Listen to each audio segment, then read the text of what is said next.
555페이지 보시면은 가설건축물이죠. 그래서 가설건축물의 건축 허가라고 나오는데 이게 바로 허가 대상 가설건축물입니다. 맨 앞에 도시군 계획시설 및 도시군 계획시설 예정지, 여기 밑줄 하죠. 도시군 계획시설 및 도시군 계획시설 예정지에서 가설건축물을 건축하려는 자는 시장, 군수, 구청장에게 허가받아야 한다. 그래서 이건 우리가 이미 배웠던 겁니다. 보면은 허가 대상 가설건축물인데, 자, 우리 국계법에서 도시군 계획 시설에 대한 관리 계획 결정 고시가 있은 날로부터 2년 내에 사업이 시행되지 않을 때 중에서 첫 번째, 단계별 집행 계획이 아예 수립이 되어 있지 않거나 두 번째, 1단계 집행 계획에 포함이 안 돼 있을 때에는 이 토지를 계속 방치합니까? 활용할 수 있게 해줍니까? 활용할 수 있게 해주죠. 어떻게 활용하죠, 이거? 비실이, 이게 비실이. 그러니까 도시군 계획시설 사업을 나중에 해야 되니까 그 사업을 할 때까지 그 기간 동안에 이러한 철거가 용이한 것들을 지어서 활용할 수 있게 해준다라고 했었죠. 그래서 그 비실이가 첫 번째가 그거는 튼튼히 3층 이하의 단독주택, 그거는 튼튼하죠. 튼튼해. 단독주택은 건물인데 그거 보죠, 이것도. 교수님은 귀가 너무 밝으세요.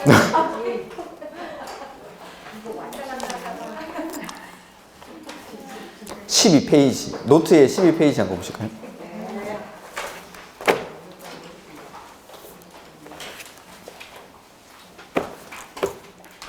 (12페이지) 보면은 왼쪽에 맨 밑에 참고표 해가지고 관리계획 결정고시 후 2년 내에 사업 시행 X 이렇게 돼 있죠? 그거. 그래서 단계별 집행계획 수립이 없거나 1단계에 포함이 안 돼 있을 때 N은 첫 번째가 가설건축물, 두 번째는 공작물, 그 다음에 세 번째가 개축이나 재축 이렇게 토지를 활용한다라는 거죠. 사업할 때까지만, 나중에 철거해야 되니까. 튼튼이는 바로 다음 페이지. 매수청구권에 보면은 저 밑에, 맨 밑에. 네, 13. 다음 페이지. 바로 다음 페이지에. 맨 밑에 보면은 매수하지 아니하기로 결정하거나 2년 안에 매수를 안 하고 지체하고 있을 때 그 토지에다가 원래 지목이 대인 토지니까 원래 지목대로 토지를 활용할 수 있게 해주죠. 그게 튼튼히 3층에 단독, 3층에 1종근생, 3층에 2종근생 공작물. 근데 2종근생 다 안 노단? 얘네는 안 돼. 요거. 그래서 튼튼이를 매수청구해서 하는 거. 요거는 BC. 여기 짓는 요 가설건축물. 이게 바로 허가대상 가설건축물이야. 그래서 방금 밑줄 친 거 보면은 우리 책에 도시군 계획시설 내지는 도시군 계획시설 예정지라고 돼 있죠. 도시군 계획시설로 관리계획 결정 고시가 된 곳에 거기서 짓는 가설건축물이니까 이게 허가대상 가설건축물이라는 거죠. 그래서 다음은 허가대상 가설건축물에 관한 설명이다. 절대 그렇게 안 나옵니다. 도시군 계획시설 내지는 도시군 계획시설 예정지에서 건축하는 가설건축물은 뭐 이런 식으로 나옵니다.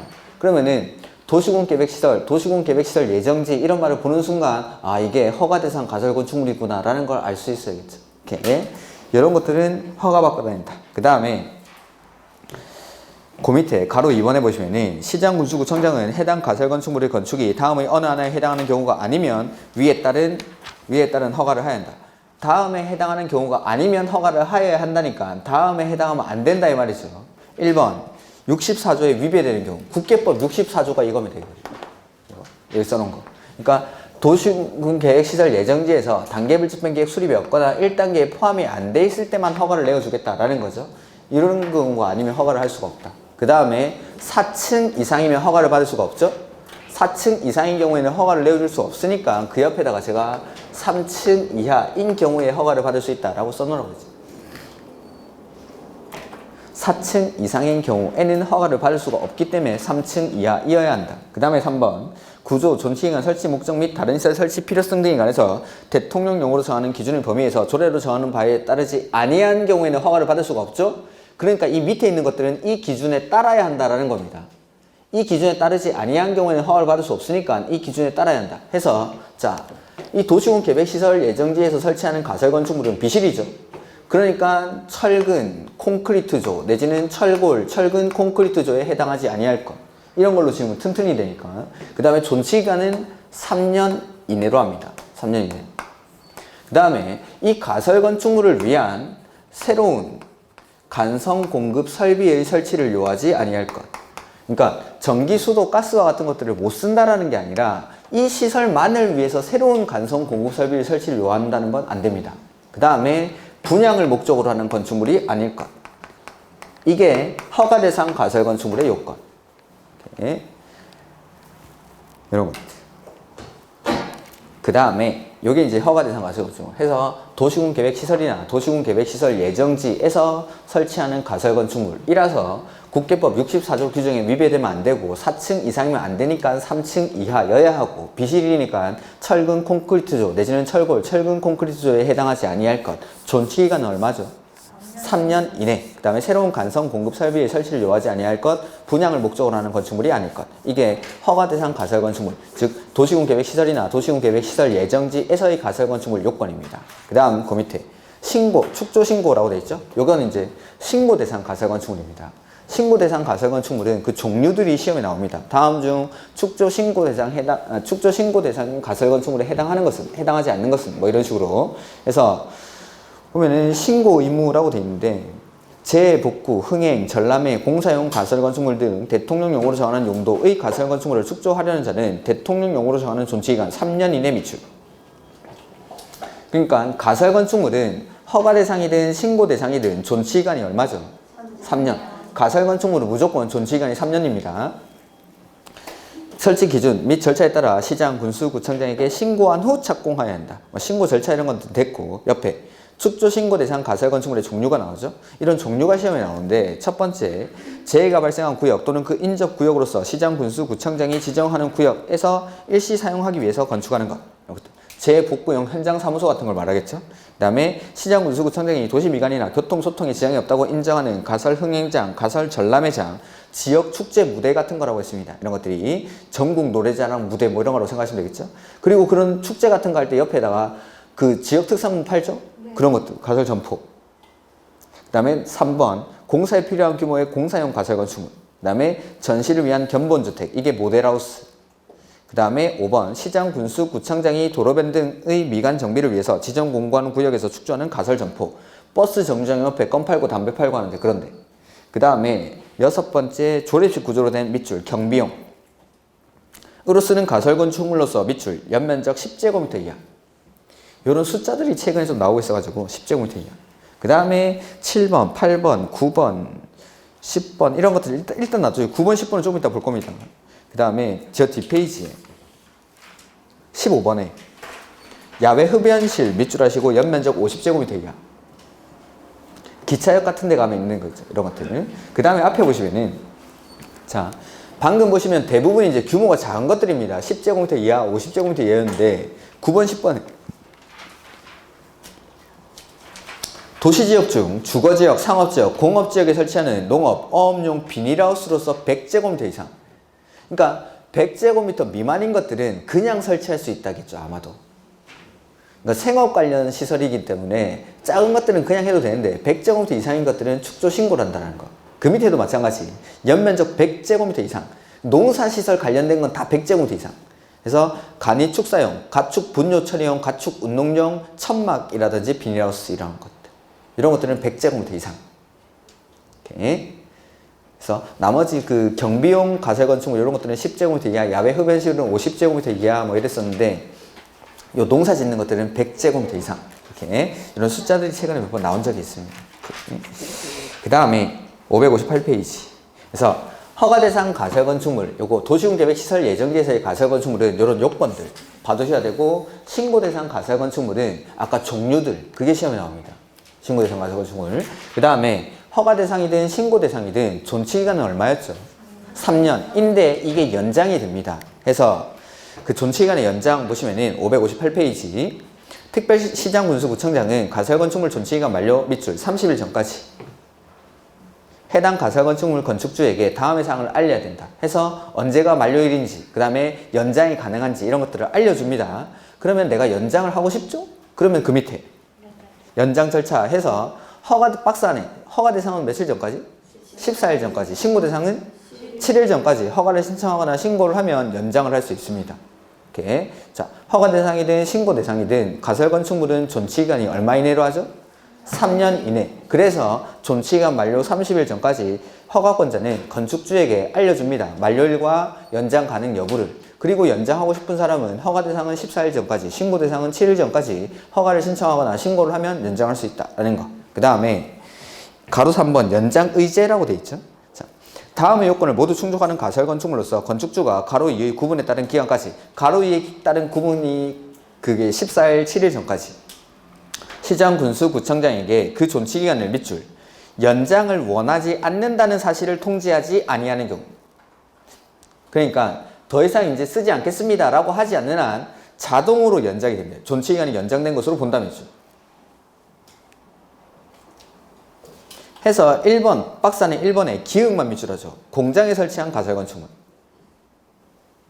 요것만 보죠.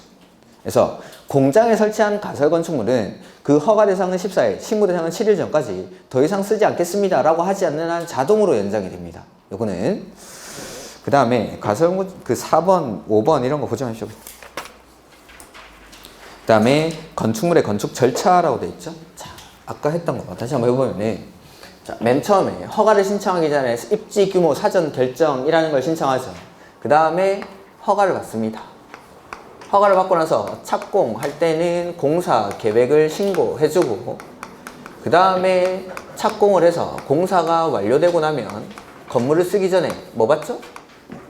사용 승인. 사용 승인. 그리고 예외적으로 임시 사용 승인을 받은 경우에도 건물을 사용할 수는 있습니다. 이렇게. 자, 보면은 건축물의 설계라는 게 나오는데, 자, 건축주가 건물을 건축하려고 할 때는 시공자, 감리자, 설계자 등과 계약을 맺습니다. 계약을 맺고 나서 이 설계자로부터 설계 도면을 제출받아 가지고 그걸 가지고 이제 허가 신청을 하는 거죠. 해서 보면은 건축사에 의한 설계, 건축 허가를 받아야 하거나 신고를 해야 하는 건축물 또는 리모델링 하는 건축물 등을 위한 설계는 건축사가 아니면 할 수 없다면죠. 그러니까 허가 대상, 신고 대상, 리모델링 건축물은 건축사가 원칙적으로 설계를 합니다. 이게 그래서 아까 우리 용도 변경할 때 허가 대상인 경우로서 용도 변경하는 부분의 바닥 면적 합계가 500제곱미터 이상일 때는 건축물 설계에 관한 규정을 준용한다라는 게 이겁니다. 이거. 그래서 건축사가 아니면 설계를 할 수 없는데 다만 다음의 어느 하나에 해당하는 경우에는 그러하지 아니다. 즉 건축사가 아니라도 설계를 할 수 있다라는 거죠. 첫 번째, 바닥 면적 합계가 85제곱미터 미만인 증계 제출. 그 다음에 두 번째는 2미, 3미인 대수선. 요거는 건축사가 아니라도 설계할 수 있습니다. 85제곱미터 미만인 증계 제축이랑 2미, 3미인 대수선. 이렇게 3번은 됐습니다. 이건 보지 마십시오. 설계도서 작성 기준 이런 건 됐고, 그 다음에 착공 신고. 자, 허가 받고 나서 착공을 할 때는 공사 계획을 신고해 줘야 됩니다. 근데 이 착공 신고 대상이 되는 건물이 허가 대상 건축물, 그 다음에 신고 대상 건축물들, 그 다음에 허가 대상 가설 건축물.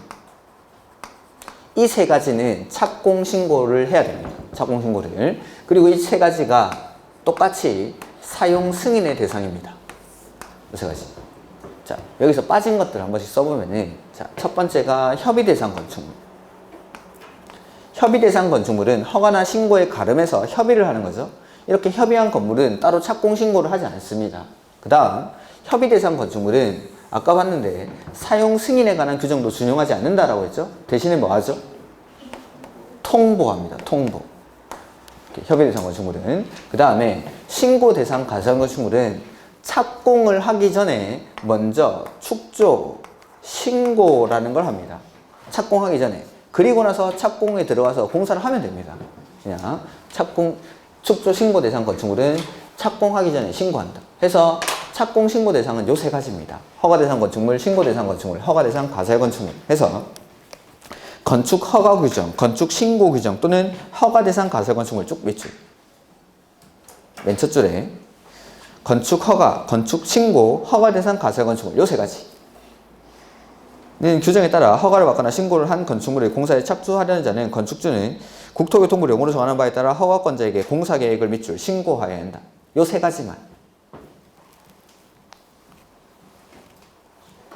다만 건축물 관리법에 따라 건축물 해체 허가를 받거나 신고를 할 때 밑줄 착공 예정일을 기재한 경우에는 그러하지 아니하다. 그러니까 기존 건축물을 철거하고 새로 짓는 거죠. 그때 해체 신고를 하거나 해체 허가를 할 때 이때 공사에 착공하겠습니다 라는 착공 예정일을 기재했을 때는 따로 착공 신고를 할 필요가 없다라는 겁니다. 이렇게. 그 다음에 감리자의 서면 2번, 3번, 4번 이런 거 보지 마십시오. 5번까지. 그 다음 페이지. 건축 시공 나오죠? 시공 됐습니다. 이거. 그 다음에 564페이지. 감리자. 이게 올해 시험에 뭐 건축법에서는 지문으로 이렇게 나왔었는데, 그러니까 건축주는 대통령령으로 정하는 용도, 규모 및 구조의 건축물을 건축하는 경우 건축사나 대통령령으로 정하는 자를 공사 감리자로 지정을 해야 된다 라고 해서 허가 대상 건축물은 건축사를 공사 감리자로 지정을 하고 다중이용 건축물도 감리자를 지정을 해야 됩니다.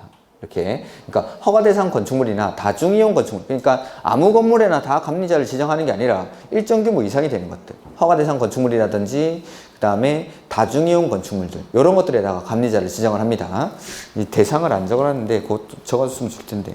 그 다음에 우리 시험에 나왔던 게 뭐냐면 그 감리자가 하는 역할은 당연히 감독하는 거겠죠. 그래서 시공자가 설계 도서대로 공사를 안 하는 거죠. 그러면은 일단 건축주에게 이걸 보고를 해줍니다. 그리고 시공자한테 공사 중지 명령이라든지 각종 명령을 합니다. 그런데도 말 안 들으면 허가권자한테 얘 말 안 듣는다고 일러줍니다. 그런 역할을 하는 게 감리자입니다. 그 다음에 공사 이제 공정에 따라서 공사 신청률이 어느 정도 진행이 되면은 중간중간에 중간 감리 보고서라는 걸 작성을 하고, 그 다음에 공사가 끝났죠? 그러면은 최종 감리 완료 보고서라는 거를 건축주에게 줍니다. 감리 완료 보고서. 이 감리 완료 보고서를 가지고 건축주는 요 사용 승인을 신청을 하는 겁니다. 이렇게 그러니까 감독하는 역할을 한다라고 그냥 기억하시고, 감리자의 의무라고 그 565페이지 맨 밑에 나오죠? 감리자의 의무? 요것만 한번 볼까요? 565페이지 맨 밑에. 그래서 감리자는 공사를 감리할 때 이 법과 이 법에 따른 명령이나 처분, 그 밖에 관계 법령에서 위반된 사항을 발견하거나 공사 시공자의 설계 도서대로 공사를 하지 아니하면 건축주에게 일단 알리고 시공자한테 시정하거나 재시공하도록 요청을 하죠. 근데 공사 시공자가 시정이나 재시공 요청에 따르지 아니하면 서면으로 건축 공사를 중지하도록 요청할 수 있다. 이 경우 중지 요청을 받은 시공자는 정당한 사유가 없으면 중지를 해야 되는데 안 하죠. 가로 2번에. 안 하면은 맨 끝에 허가권자한테 보고해버립니다. 그 다음에 가로 3번 보면 감리 보고서라는 걸 작성합니다. 감리자는. 그래서 감리자는 감리 일지를 기록 유지하여야 하고 공사 공정에 따라 대통령령이 정하는 진도에 달하는 경우에는 감리 중간 보고서를, 그 다음에 공사를 완료한 경우에는 감리 완료 보고서를 건축주한테 제출합니다. 그러면 이 건축주는 감리 중간 보고서를 제출받은 때 내지는 감리 완료 보고서를 건축주는 사용 승인을 신청할 때 허가권자에게 제출한다. 이렇게 감리 완료 보고서를 가지고 사용 승인을 신청한다라는 거죠. 그 다음에 3번 이건 됐는데 4번 이게 지문에 나왔었는데 이건 뭐냐면 연면적 합계가 5,000제곱미터 이상인 공사의 감리자는 필요하다고 인정하면 시공자에게 상세 시공도면을 작성하도록 요청할 수 있습니다. 이게 지문에 섞여서 나왔습니다. 지문에. 이렇게. 그 다음에 나머지는 보지 마십시오. 그 다음에 건축물의 사용 승인. 자, 공사 완료되면 건물 쓰기 전에 사용 승인 받고 건물 써야 되죠. 요 사용 승인 받아야 되는 건물도 요 세 가지. 허가 대상 건축물, 신고 대상 건축물, 허가 대상 가설 건축물입니다. 이렇게. 그래서 건축주가 건축 허가, 건축 신고, 허가 대상 가설 건축물 요 세 가지. 에 따라 허가를 받았거나 신고를 한 건축물의 공사를 완료한 후 그 건축물을 사용하려면 감리자가 작성한 감리 완료 보고서와 국토교통부 용어를 정하는 공사 완료 도서를 첨부해서 미출, 허가권자에게 사용 승인을 신청.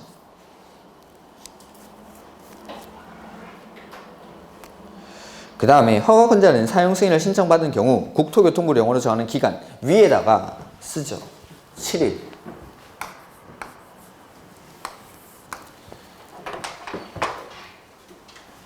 지금 568페이지 보고 있죠? 그 이번에 사용승인서에 교부해가지고 허가권자는 사용승인을 신청받은 경우 국토교통부 용어로 정하는 기간 그 위에다가 7일이라고 쓰십시오. 다음의 사항에 대한 검사를 실시하고 검사께 합격된 건축물에 대해서는 밑줄 사용승인서를 내어줘야 한다. 그러니까 자 건축주가 공사가 완료되고 나면 감리 완료 보고서랑 각종 서류들을 첨부해서 허가권자에게 사용 승인을 신청합니다. 그럼 사용 승인을 신청받은 허가권자는 7일 안에 사용 승인을 내어주기 위한 검사를 실시하고 검사에 합격하면 사용 승인서를 교부를 한다라는 거죠. 이렇게. 그 다음에 다만 해당 지자체 조례로 정하는 건축물은 사용 승인을 위한 검사를 실시하지 아니하고 사용 승인서를 내어줄 수 있다. 뭐 이런 건 됐고, 그 다음에 가로 큰 3번. 건축주는 밑줄 사용 승인을 받은 후가 아니면 사용할 수 없다. 다만 다음의 어느 하나에 해당하는 경우에는 그러하지 아니하다. 즉 사용 승인을 받지 않은 경우에도 건물을 쓸 수가 있다라는 거죠. 첫 번째, 아까 사용 승인 신청을 받으면 얼마 안에 사용 승인서를 내어주기 위한 검사를 실시하죠? 그 기간 안에 사용 승인서를 교부하지 않을 때 밑줄. 사용 승인서를 교부하지 않을 때. 그러니까 신청받으면 7일 안에 검사를 실시하고 합격하면 사용승인서를 교부를 해야 되는데 안 하는 거죠. 그러면 그냥 쓰면 됩니다. 두 번째는 맨 끝에 임시로 사용승인을 받은 경우. 한 경우. 이럴 때. 그래서 뭐 4번, 5번 이런 것들이 됐고 6번에 임시 사용승인이 나오죠? 자, 건축주는 사용승인서를 받기 전에 공사가 완료된 부분에 대한 임시 사용의 승인을 받으려는 경우에는 임시 사용 승인 신청서를 허가권자에게 제출해야 한다. 그 다음에 허가권자는 신청서를 접수한 경우에는 공사가 완료된 부분이 기준에 적합한 경우에만 임시 사용 승인을 할 수 있으며 식수 등 종용에 필요한 조치를 하기에 부적합한 시기에 건축공사가 완료된 건축물은 허가권자가 지정하는 시기까지 식수 등 종용에 필요한 조치를 밑줄 조건으로 임시 사용 승인을 할 수 있다. 그 다음에 임시 사용 승인 기간은 원칙 2년으로 합니다. 근데 이건 연장이 가능합니다. 공사 기간이 긴 건축물에 대해서는 연장을 할 수 있다. 해서 보면은 임시 사용 승인 기간은 밑줄 2년. 다만 허가권자는 대형 건축물 또는 안방공사 등으로 인해서 공사 기간이 긴 건축물에 대해서는 밑줄 그 기간을 연장할 수 있다. 얼마 연장할 수 있다 이런 건 없습니다. 그냥 연장할 수 있습니다. 그 다음에 기타 사항 이런 거 보지 마십시오. 쭉쭉쭉쭉 해서 575페이지까지 안 보셔도 좋습니다. 지금까지 한 게 이제 건축물의 규제. 그래서 허가받는 것. 원칙은 허가받고 지어야 되는데 신고하는 건물은 어떤 건지. 그 다음에 국가나 지자체가 건물 지을 때는 허가나 신고에 가름해서 협의를 하죠. 그 다음에 가설건축물 중에 허가받고 짓는 가설건축물, 신고하고 짓는 가설건축물. 그 다음에 공사가 끝나고 나면 건물 사용하기 전에 뭐 받아야 되죠? 사용 승인 이런 것들. 그 다음에 이제 실제로 건물을 짓는 거죠. 해서 저기 보면은 대지가 또 나오죠. 자, 여기서 나오는 대지는 건물이 지어지기 위한 대지는 어떠한 요건을 갖춰야 하는지 그런 것들입니다. 해서 1번에 저대지라고 되어 있는데 대지는 인접한 뭐보다 낮으면 안 되죠. 도로면보다 낮으면 안 됩니다. 물에 잠길 수 있으니까. 그래서 대지의 배수에 지장이 없거나 용도상 방습이 필요가 없는 경우에는 인접한 도로면보다 낮아도 된다라는 거. 그 다음에 습한 토지, 물이 나올 우려가 많은 토지, 쓰레기 그 밖에 이와 유사한 것으로 매립된 토지에 건축물을 건축하는 경우 지반이 약하기 때문에 성토, 지반 개량 등 필요한 조치를 해야 된다는 거. 그 다음에 대지에는 빗물과 오수를 배출하거나 처리하기 위해서 필요한 하수구안, 하수구, 저수 탱크 그 밖에 이와 유사한 시설을 설치해야 된다. 그 다음에 송계 우려가 있는 토지에 대지를 조성하려면 국토교통부 용어로 정하는 바에 따라 옹벽을 설치하거나 그 밖에 필요한 조치를 해야 된다라고 해서 이걸로 끝나면 안 되는데 옹벽은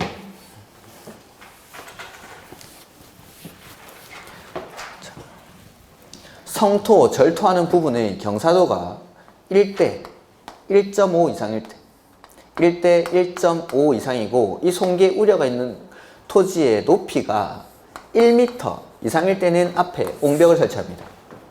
경사도가 1대 1.5 이상이고 이 높이가 1m 이상일 때 옹벽을 설치해야 되고 그 다음에 이 옹벽의 높이가 2m 이상일 때는 이 옹벽을 콘크리트로 해야 됩니다. 콘크리트로.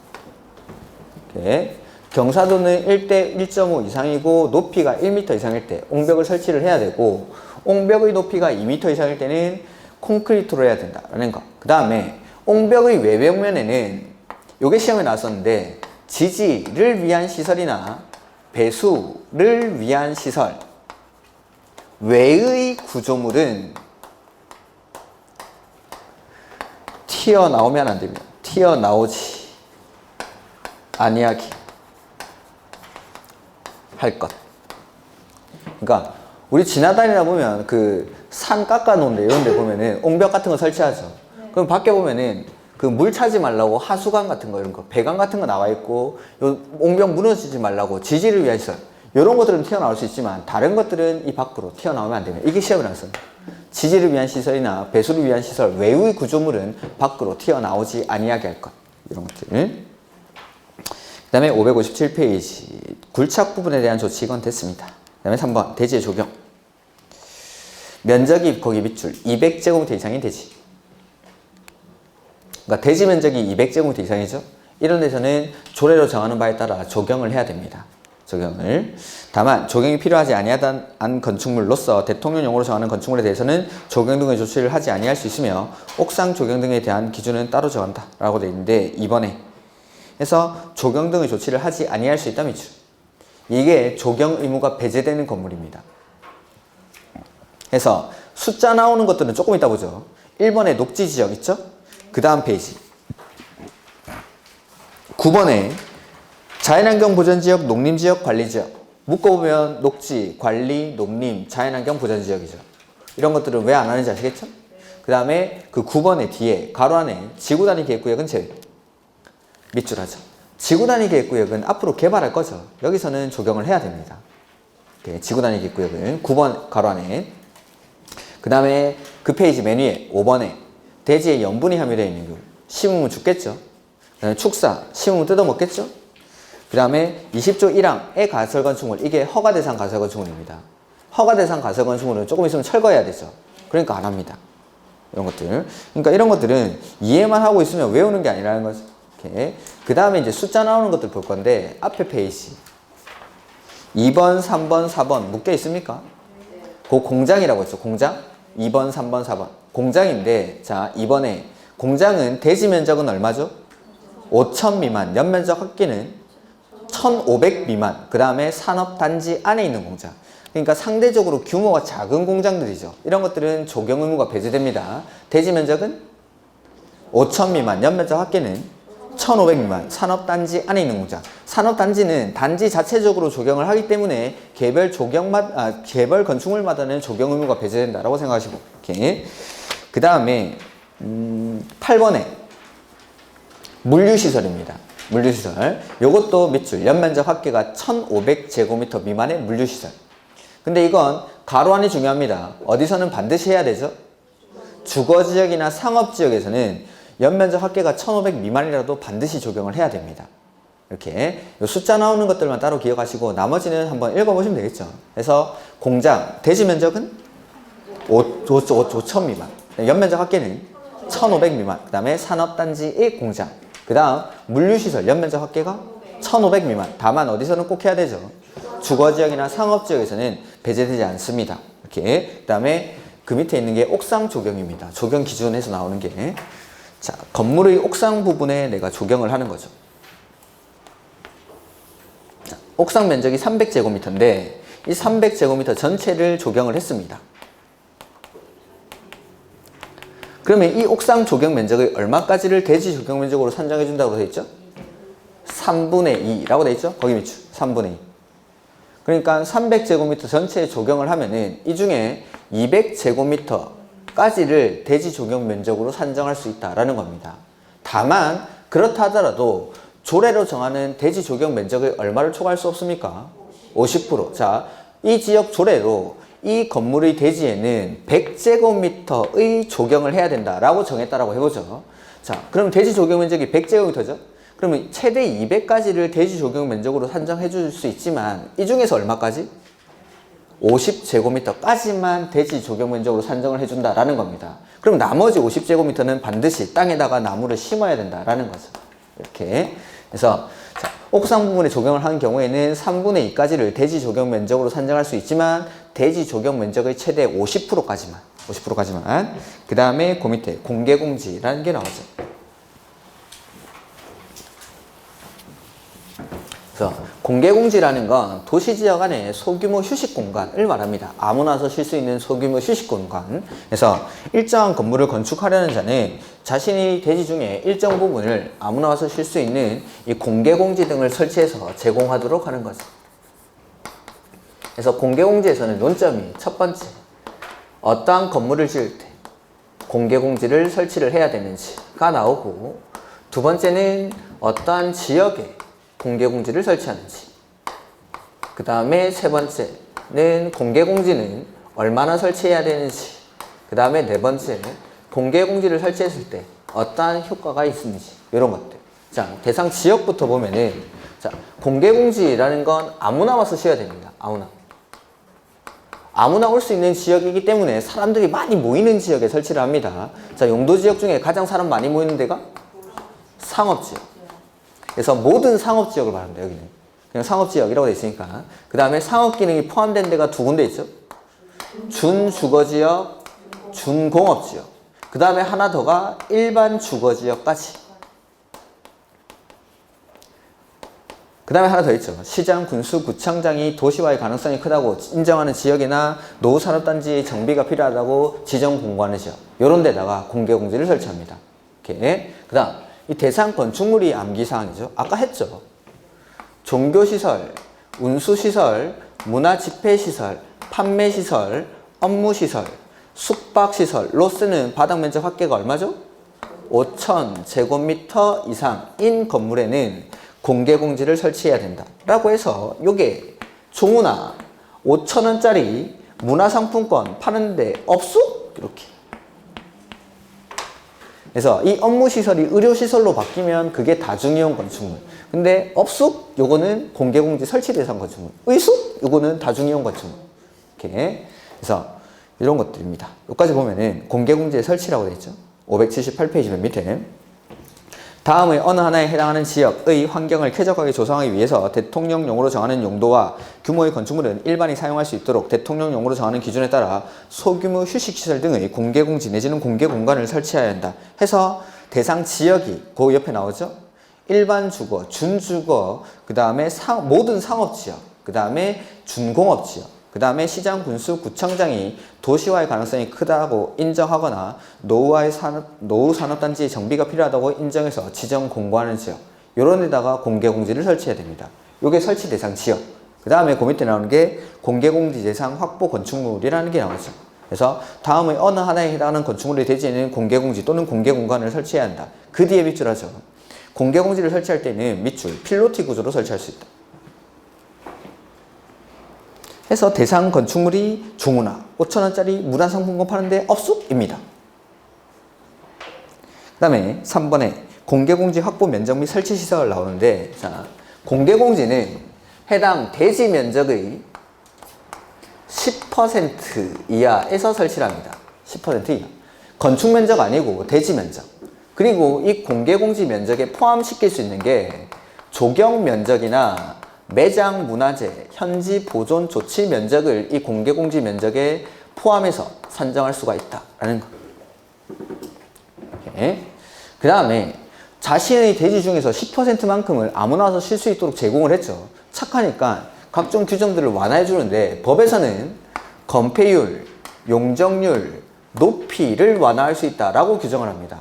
근데 대통령령에 가면 요거 용적률이랑 높이를 1.2배까지 완화해서 적용합니다.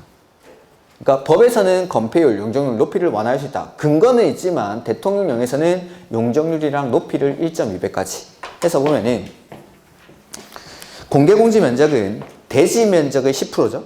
대지 면적의 10%.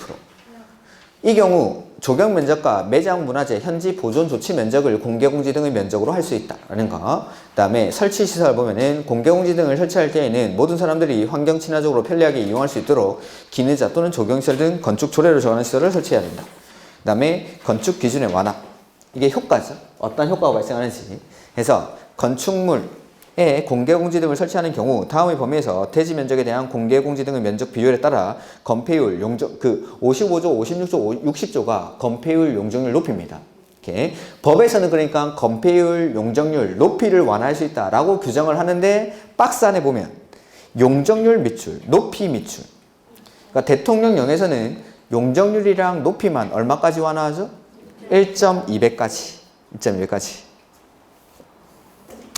다음에 점검 등 유지관리 이런 것들은 가볍게 보시면 되는데 시도지사, 시장군수, 구청장은 관할구역 내 공개공지 등에 대한 점검 등 유지관리를 하는 사항을 지자체 밑줄 조례로 정할 수 있다.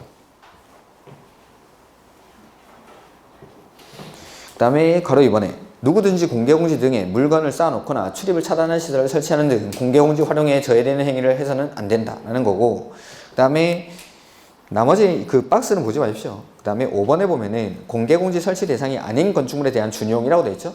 공개공지 설치 대상 건축물은 요거죠. 종우나 5,000원짜리 문화상품권 파는데 없어? 이 아님에도 불구하고 법에서 정하는 기준에 맞춰서 공개공지를 설치를 한 겁니다. 엄청 착하죠. 해서 요거 완화되는 규정을 그대로 준용해 주겠다라는 겁니다. 다만 가로 안에 보면 공동주택은 제외 밑줄. 그 밑에서 두 번째 줄 공동주택은 제외. 공동주택은 이거 공개공지를 설치해도 완화해주지 않습니다. 그 다음에 공개공지 등의 이용 보면은 공개공지 등에는 연간 60일 이내의 기간 동안 조례로 정하는 바에 따라 주민들을 위한 문화행사를 엮거나 판촉 활동을 할 수 있다. 근데 이런 거 할 때도 막아놓고 아무나 못 들어오게 그렇게 하면 안 됩니다. 이렇게 6가지가 이제 대지에서 조경이랑 공개공지까지. 그 다음에 도로가 나오죠.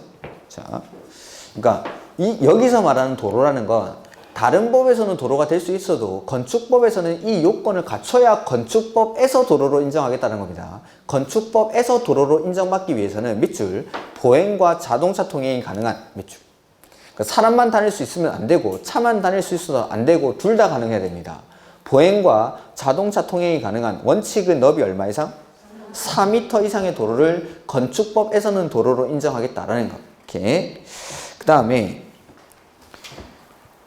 지형적 조건으로 뭐 다음에 어느 하나에 해당하는 도로나 그 예정도를 말한다 해서 뭐 1번, 2번 이런 것들은 그 박스 안에 있는 건 보시면 안 보셔도 됩니다. 각종 법률에 따라 지정고시는 도로를 말합니다. 그 다음 페이지. 자, 원칙은 보행과 자동차 통행이 가능한 너비 4m 이상의 도로를 도로라고 하는데 예외적인 게 2번, 3번입니다. 예외가 2번, 3번. 해서 차량 통행 불가능한 도로가 나오죠. 시장, 군수, 구청장이 지형적 조건으로 인해서 차량 통행을 위한 도로의 설치가 곤란하다고 인정이죠. 차량 통행을 위한 도로의 설치가 곤란하다고 인정. 한 대에서는 너비가 얼마 이상이죠? 3m 이상. 원칙은 4m 이상이어야 되는데 차량 통행을 위한 도로의 설치가 곤란하다고 인정한 곳에서는 3m 이상이 됩니다. 그 다음에 그 밑에 막다른 도로가 나오죠. 끝이 막혀있는 도로죠. 이 막혀있는 도로, 막다른 도로는 도로의 길이가 도로의 너비를 결정합니다. 그래서 막다른 도로의 길이가 각각 10m 미만, 35m 미만, 그리고 35m 이상입니다. 길이가 10m 미만, 35m 미만, 35m 이상이죠. 그럴 때 폭은 각각 2m, 3m, 6m 이상의 것을 요건으로 합니다. 다만 요 6m짜리는 읍면지역에서는 4m. 이렇게. 그래서 10m 미만, 35m 미만, 35m 이상일 때 각각 폭은 2m, 3m, 6m. 10, 35, 35 이상, 2, 3은 6. 10, 35, 35 이상, 2, 3은 6. 10, 35, 35 이상, 2, 3은 6. 이렇게. 아무튼 10, 35, 35 이상, 2, 3은 6. 이렇게. 그 다음에 도로의 지정, 폐지, 변경. 아까 잠깐 했죠. 도로를 지정하거나 폐지하거나 변경할 때는 원칙적으로 이해관계인의 동의를 받아야 됩니다. 이렇게 도로의 지정 나오는데 허가권자는 도로의 위치를 지정 공고하려면 국토교통부 용어로 정하는 바에 따라 그 도로에 대한 밑줄 이해관계인의 동의. 다만 다음의 어느 하나에 해당하면 이해관계인의 동의를 받지 아니하고 밑줄. 심의를 거쳐 도로를 지정할 수 있다. 해서 첫 번째 이해관계인이 근처에 없습니다. 해외에 거주하는 거죠. 그러니까 도로를 지정할 때 이해관계인이라는 건 토지 소유자라고 보면 되겠죠. 내 토지에다가 도로를 지정해버리면 내가 그 토지를 활용할 수 없으니까 그 토지 소유자의 동의를 받아야 되는데 그 이해관계인이 해외에 거주하는 겁니다. 그게 첫 번째. 두 번째는 그 지역 주민이 오랫동안 통행로로 이용하고 있는 사실상의 통로인 거죠. 이미 오래전부터 이걸 통행로로 이용하고 있습니다. 그럴 때는 이해관계인의 동의를 따로 받지 않고 심의를 거쳐서 그냥 지정할 수가 있다라는 거. 그 다음 옆에 도로의 폐지나 변경 나오죠? 허가권자는 지정한 도로를 폐지하거나 변경하려면 그 도로에 대한 밑줄 이해관계인의 동의. 근데 여기는 보면은 예외적으로 동의를 안 받는 경우가 없죠. 그게 차이점입니다. 이거 무조건 동의를 받아야 됩니다. 그러니까 아까도 말씀드렸지만 폐지하거나 변경할 때의 이해관계는 이 도로를 쓰고 있는 사람이겠죠. 마을 주민들한테 동의를 못 받을 이유는 없는 겁니다. 이렇게 해서 지정하거나 폐지하거나 변경할 때 공통점은 동의받아야 된다. 근데 지정할 때는 예외적으로 동의를 안 받는 경우가 있지만 폐지하거나 변경할 때는 반드시 동의를 받아야 된다라는 거. 이렇게. 그다음에 대지와 도로와의 관계. 이걸 이제 접도 의무라고 부르는 겁니다. 대지에 건물을 건축하기 위해서는 이 대지는 도로에 접해 있어야 되는데 얼마나 접해야 되죠? 2m. 2m. 그래서 여기 이렇게 도로가 있으면 그 옆에 있는 대지는 요만큼 도로에 접하라는 거죠. 자, 아까 도로는 원칙적으로 이 폭이 보행과 자동차 통행이 가능한 폭 얼마 이상? 4m 이상. 너비 4m 이상의 도로를 건축법에서 도로라고 하죠. 그리고 대지가 도로에 접해야 되는 이 부분은 2m 이상 접해 있어야 됩니다. 그러니까 도로의 폭이랑 합쳐보면은 대지는 폭 4m 이상의 도로에 2m 이상 접할 것을 요건으로 한다. 이게 원칙.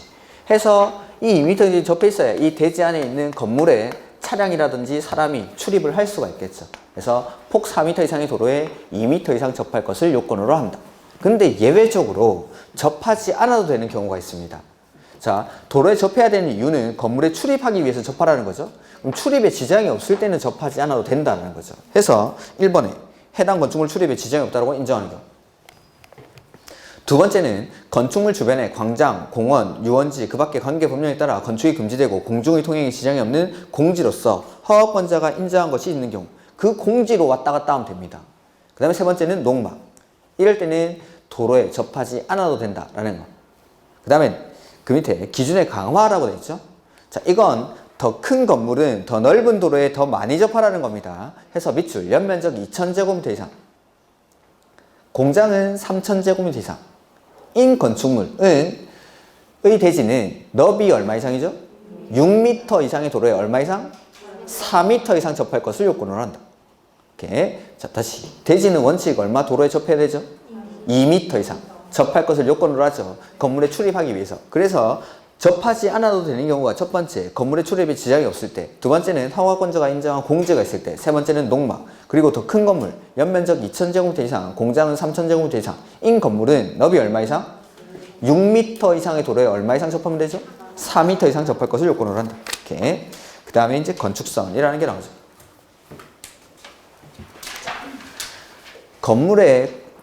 대지에 건물을 건축하기 위해서는 이 건물은 대지는 도로에 접해 있어야 됩니다. 그래서 그게 이 접도 의무, 도로에 이만큼 접하라는 거. 그리고 그 접해야 되는 도로가 원칙적으로는 폭이 4m 이상 돼야 된다라는 거죠. 그래서 도로에 접해 있는 대지에다가 건물을 건축하는데 어디서부터 건물을 지을 수 있느냐, 그게 건축선입니다. 해서 건축선이란 대지에 건축물이나 공작물을 설치할 수 있는 한계선을 말하며 라고 되어 있죠. 그래서 건축물의 건축선은 건축물에 의한 도로의 침식을 방지하고 도로교통의 원활을 도모하는 기능을 한다 라고 해서 건축선은 통상적으로 도로의 경계선과 일치하나 건축선을 달리 설정할 수 있다 해서 원칙 보면은 도로에 접한 부분에 건축물을 건축할 수 있는 선은 밑줄 대지와 도로의 경계선, 이게 원칙.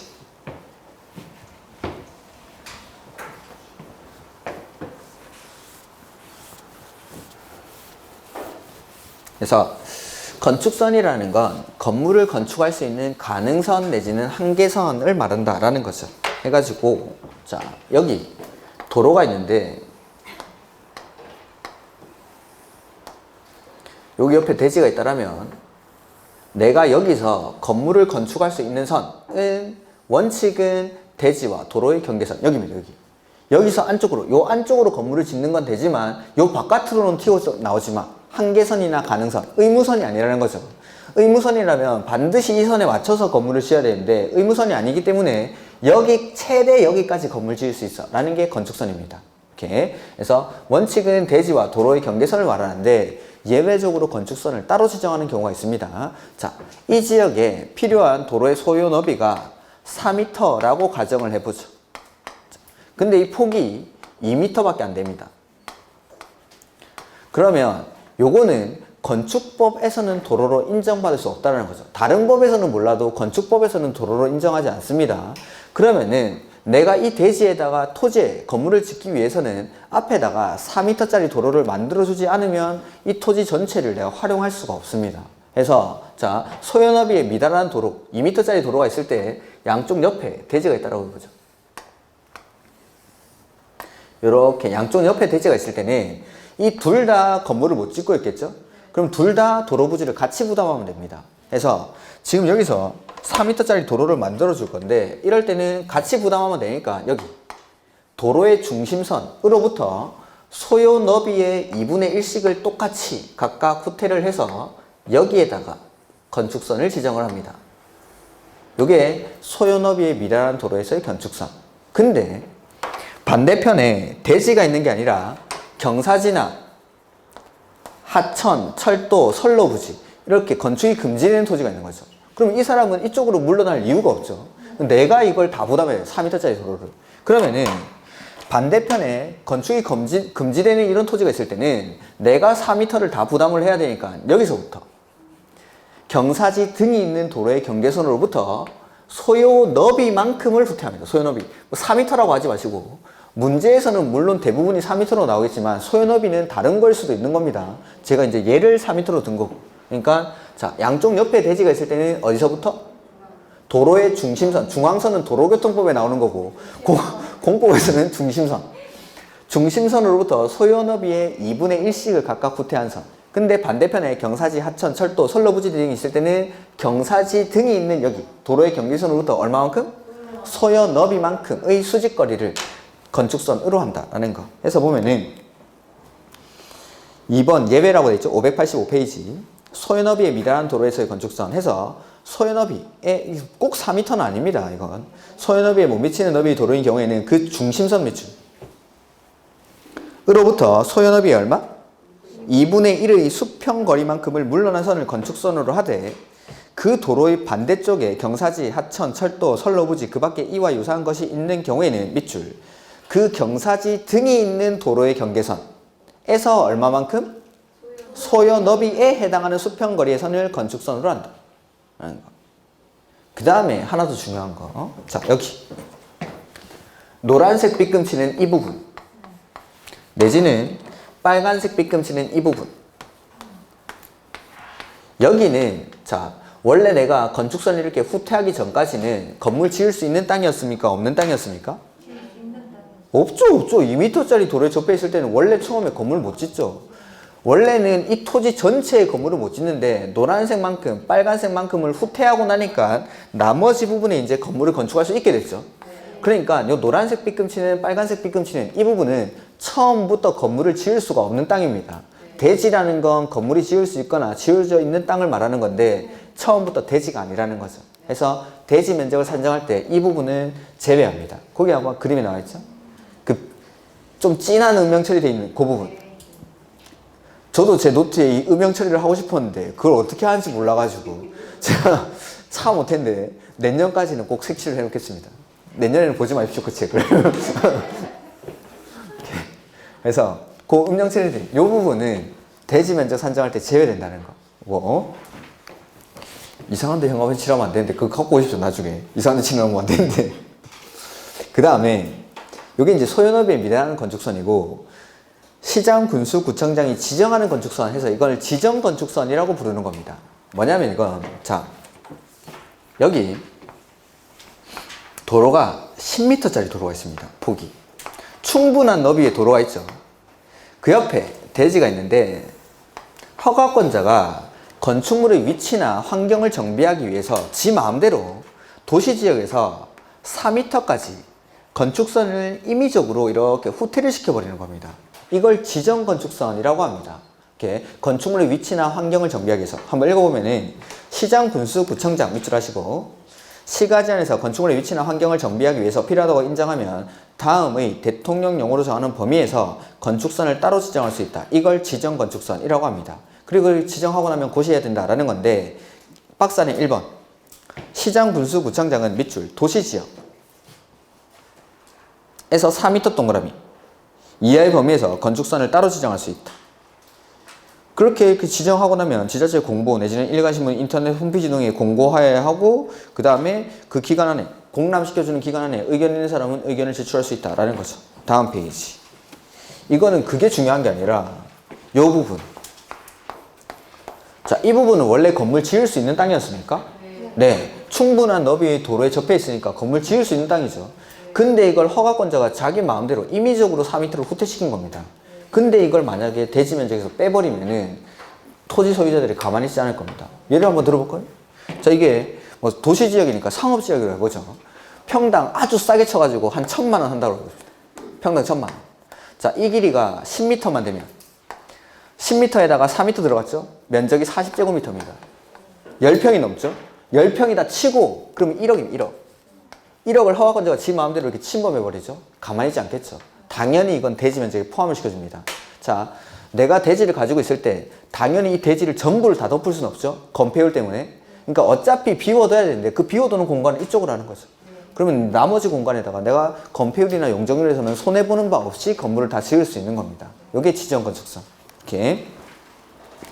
그 다음에 가로 3번에 도로 모퉁이의 건축선이라는 게 나오는데 이건 제가 기본 강의니까 1년에 딱 한 번 하는데 오늘 잘 오셨네. 1년에 딱 한 번 이거 설명드립니다. 시험에 아직 나온 적도 없고 이거는 계산 문제로 나온 적은 없습니다. 그냥 요런 게 있다 정도. 일단은 요거는 가장 중요한 거는 먼저 설명드리고 나머지 내용들은 참고로만 보셔도 좋습니다.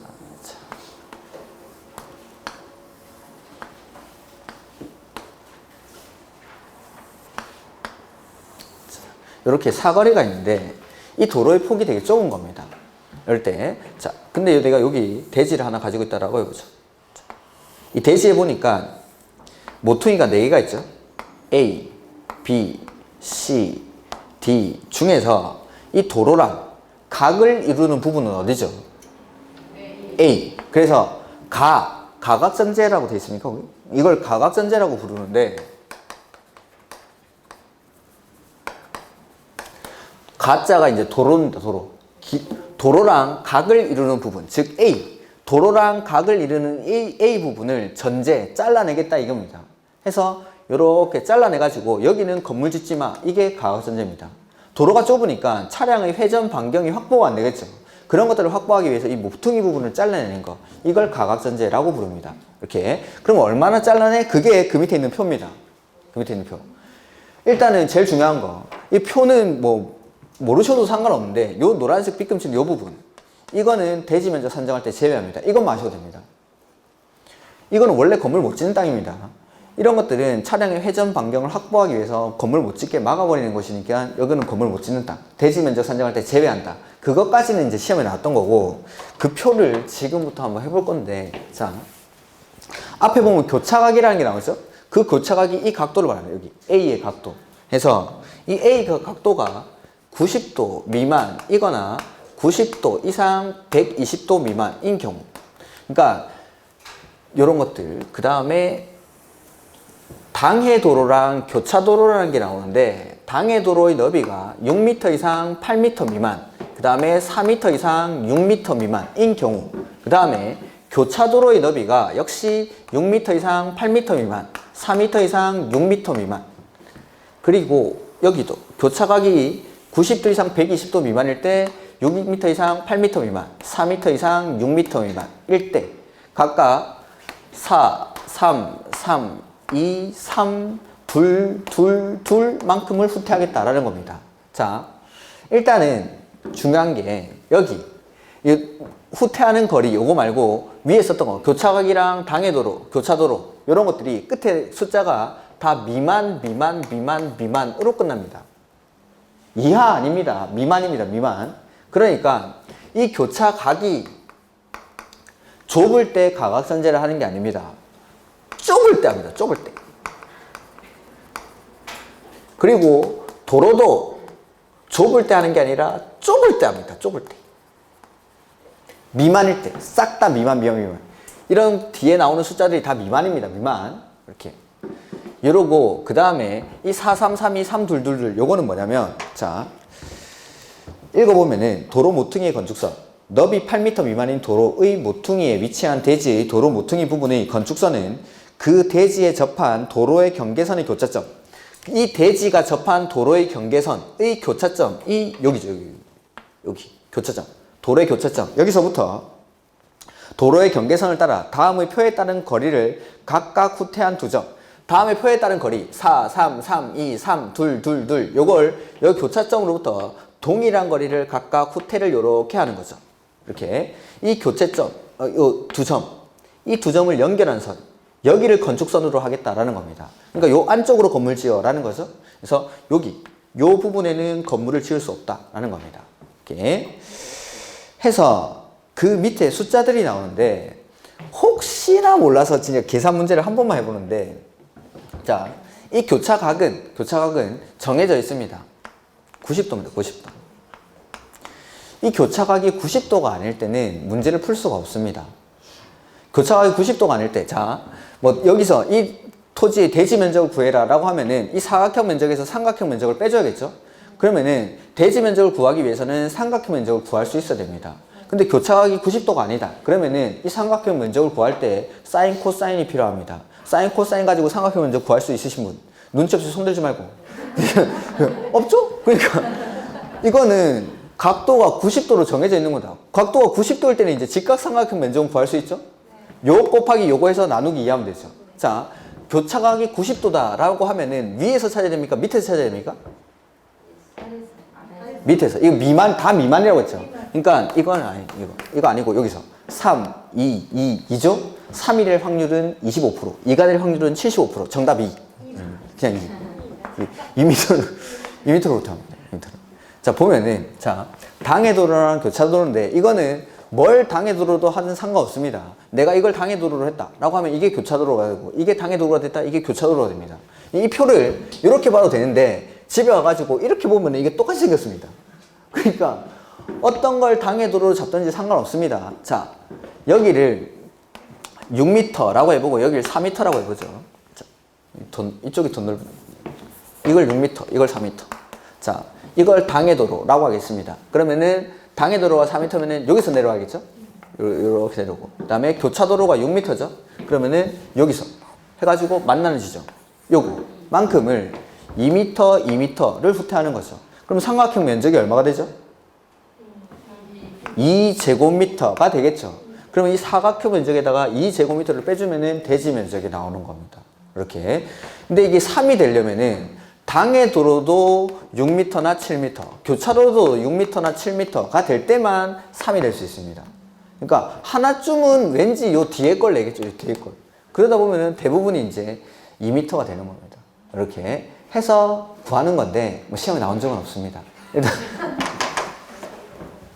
이래서 그냥 1년에 딱 한 번만 합니다. 그냥 잘 모르겠으면 다 2m, 2m 이렇게 해가지고 하십시오. 삼각형 면적까지도 2제곱미터 이렇게. 이게 3이 되면은 4.5제곱미터가 되겠죠. 소수점은 학기론 시간에만 해도 충분합니다. 공법 시간에 소수점을 내고 그러진 않습니다. 그러니까 뭐 2m가 아마 나올 겁니다. 이렇게 요 정도. 그 다음 중요한 건 그 대지 면적 산정할 때 제외된다는 게 중요한 거지. 다른 것들은 뭐 안 봐도 됩니다. 그거. 그 다음에 건축선에 따른 건축제한. 자, 건축물과 담장은 건축선의 수직면을 넘어서는 아니 된다. 다만 밑줄, 지표 아래 부분은 그러하지 않아요. 그래서 자, 여기 지표면이 있는데 내 소유권은 여기까지인데 어떠한 이유에서인지 모르겠지만 건축선이 여기 지정이 된 거죠. 그럴 때 자, 이 건축선 바깥은 도로겠죠.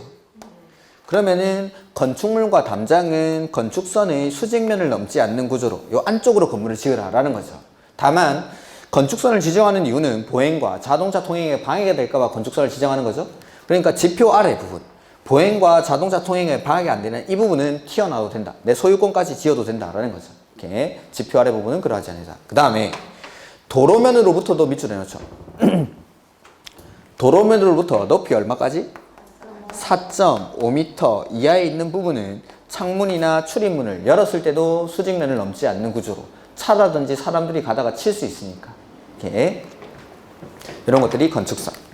그 다음에 건축물의 뭐 구조 및 재료 이런 것들은 제가 기출문제 풀 때 필요한 것들은 이거 좀 발췌해 가지고 설명을 드리겠습니다. 이런 것들은 다 숫자입니다. 이게 안에 있는 게 몇 층, 연면적 얼마 이상일 때는 뭘 설치해야 되고, 그 다음에 직통 계단 같은 것도 얼마마다 설치하고, 몇 층마다 설치하고, 몇 미터에 설치하고, 뭐 이런 것들이기 때문에 다 숫자라서 이거는 뭐가 나올지도 모르고 외운다고 해서 풀 수 있는 가능성도 그렇게 많지 않기 때문에 기출문제에 자주 나왔던 것들은 문제풀이 하면서 제가 몇 가지 언급을 드리겠습니다. 그 다음에 600페이지.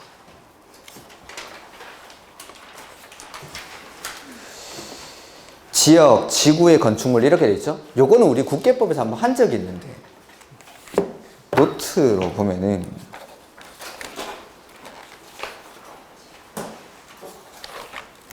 10페이지 노트에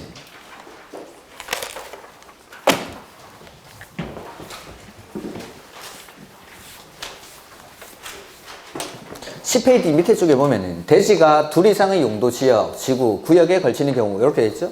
그래서 이 대지가 이렇게 여기 700, 여기 300이 주거지역과 상업지역에 걸쳐 있습니다. 이럴 때 이 토지를 어떻게 활용하냐라는 거죠. 건폐율이나 용적률을 어떻게 한다고 했죠? 가중평균. 지금 보고 계시죠? 그 밑에? 가중평균. 그러니까 가장 작은 부분의 규모가 얼마죠? 대지 중에서 가장 작은 부분의 규모가 330제곱미터 이하일 때 건폐율이나 용적률은 가중평균. 만약에 계산 문제로 나오면 요거 각각 구해서 더하는 거라고 했습니다.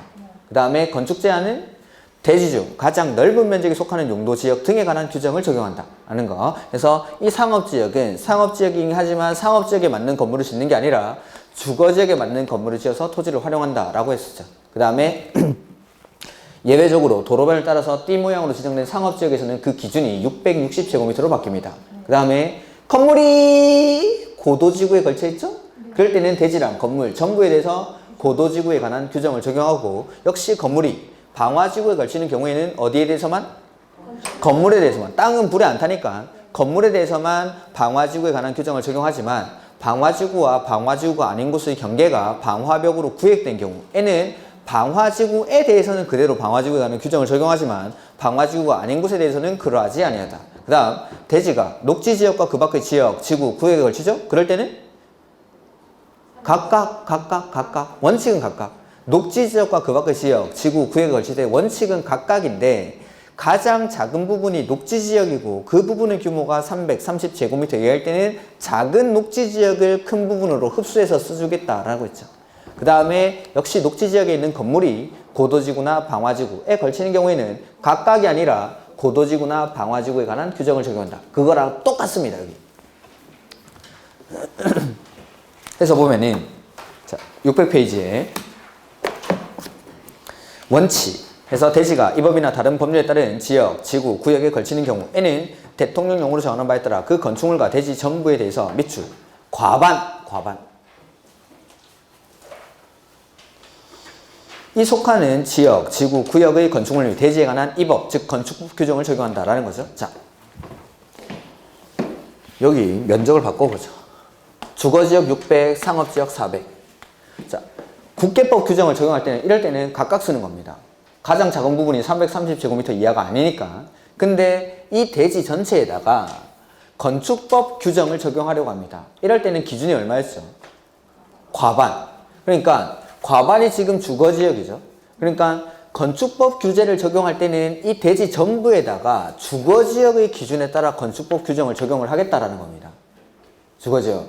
그러니까 기준만 다르지 내용은 똑같습니다. 대지가 둘 이상의 지역, 지구, 구역에 걸쳐 있을 때 건축법 기준을 적용할 때는 과반이 속하는 부분이 어딘지를 가지고 판단을 합니다. 이렇게 국계법에서는 기준이 가장 작은 부분이 330제곱미터 이하인지 아닌지를 가지고 판단하고 이렇게 그 다음에 그 밑에 건 똑같죠. 방화지구. 건물이 방화지구에 걸쳐 있죠? 그럴 때는 뭐에 대해서? 건물에 대해서만. 방화지구에 관한 규정을 적용하죠. 이 단서도 똑같죠. 다만 방화지구와 방화지구가 아닌 곳의 경계가 방화벽으로 구획된 경우에는 방화지구가 아닌 곳에 대해서는 그러하지 아니하다. 그 다음에 대지가 녹지지역에 걸쳐 있을 때는 어떻게? 각각. 그래서 각 지역, 지구, 구역 안의 건축물과 대지에 관한 규정을 적용. 다만 여기는 예외적으로 뭐 녹지지역이 가장 작고 그런 게 없습니다. 다만 녹지지역에 있는 건물이 역시 방화지구에 걸쳐 있죠. 그럴 때는 각각이 아니라 방화지구에 관한 규정을 적용하겠다라는 거. 이렇게. 그래서 기준만 다르고 내용은 똑같습니다. 이렇게. 그 다음에 뭐 조례의 적용 이런 건 됐습니다. 그 다음에 건폐율 용적률. 자, 우리 건폐율이나 용적률 최대 한도는 국계법에서 배웠죠. 그러니까 국계법에서 그 기준을 정하는데 여기서 체크해야 되는 건 건폐율에서 밑에서 두 번째 줄. 다만 이 법에서 기준을 완화, 강화하여 적용하도록 규정한 경우에는 그에 따른다 비춘. 자, 각 용도 지역별 건폐율이나 용적률 최대 한도는 국계법에서 정하고 있습니다. 대신에 이 법에서 그 기준을 강화 또는 완화하기로 따로 정한 경우에는 건축법을 따르겠다라는 거. 용적률에도 밑에서 두 번째로 보면 똑같은 게 있죠. 건폐율이나 용적률에 대해서 원칙적으로 용도 지역별 건폐율 용적률 기준은 국계법에서 정하지만 건축법에서 그 기준을 완화, 강화하기로 했을 때는 그 건축법을 따르겠다라는 거. 건축법이 특별법적 역할을 하는 거죠. 그 다음에 대지의 분할 제한 뭐 이건 많이 했습니다. 뒷페이지 보시면은 건물이 있는 대지 표시가 되어 있겠죠. 건축물이 있는 대지는 주거지역 60, 상업공원 150, 녹지 200, 기타 60 미만으로 분할할 수 없다. 이렇게. 건축물이 있는 대지. 그 다음에 그 밑에 기타 관련 규정에 의한 분할 제한이라고 되어 있죠. 요거는 뭐냐면 자, 건물이 있는 대지는 이러한 규정에 위반되는 분할을 허용하지 않습니다. 제 노트에는 요게 저 뒤쪽에 어디 있을 겁니다. 이게. 아마도 43페이지 그 밑에 정리가 되어 있습니다. 이것도 어딘가에 다 나왔습니다. 43페이지 밑에 쪽에 보면은 참고표로 해가지고 대지의 분할 제한 이렇게 되어 있죠. 거기 나왔습니다. 면적 뒤에다가. 그래서 자, 이 2번에 나오는 거 기타 관련 규정에 따른 분할 제한은 이러한 규정에 위반되는 분할을 허용하지 않겠다라는 거죠. 첫 번째, 대지와 도로와의 관계. 대지는 도로에 2m 이상 접해야 되죠. 근데 그거에 못 미치게 분할하면 안 됩니다. 두 번째는 건폐율, 용적률, 그 다음에 밑에서 두 개, 맨 밑에 두 개가 둘 다 높이 제한. 높이 제한은 우리가 아직 안 배웠습니다. 높이 제한은 다음 주에 배울 건데, 자, 첫 번째가 대지와 도로와의 관계, 그 다음에 건폐율, 용적률, 마지막 두 개가 높이 제한. 둘 다 높이 제한입니다. 높이 제한은 크게는 두 가지가 있습니다. 그 다음에 그 위에, 바로 위에가 대지 안의 공지 규정이라는 게 있죠. 요거는 제가 수업 안 할 겁니다. 옆에 보면은 603페이지 맨 위에 대지 안의 공지라는 게 있죠. 이거 다 안 써놓은 겁니다.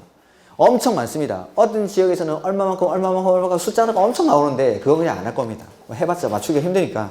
그래서 대지 안에 공지를 이만큼을 확보하라는 건데 그런 규정들에 위반되는 분할을 허용하지 않겠다는 거. 이게 대지의 분할 제한입니다. 다시 건물이 있는 대지는 주거지역 60, 상업공원 150, 녹지 200, 기타 60 이러한 규정에 이러한 면적에 못 미치게 분할하면 안 되죠.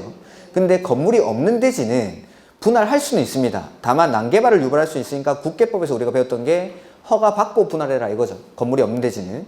그 다음에 이러한 규정에 못 미치는 분할을 허용하지 않는다 해서 대지와 도로와의 관계, 그 다음에 건폐율, 용적률, 높이 제한, 그 다음에 대지 안의 공지에 관한 규정에 위반되는 분할을 허용하지 않습니다. 이렇게. 그 다음에 그 옆에 보면은 5번에 높이 제한 나오죠? 이건 다음 주에 할 겁니다. 그러니까 오늘 안 한 게 우리 앞에서 이거 뛰어넘었죠. 면적 산정하는 방법. 면적 산정하는 방법이랑 그 다음에 높이 제한이랑 이행강제금이라는 게 남아 있습니다. 그거를 다음 주에 하고 주택법으로 넘어갈 겁니다.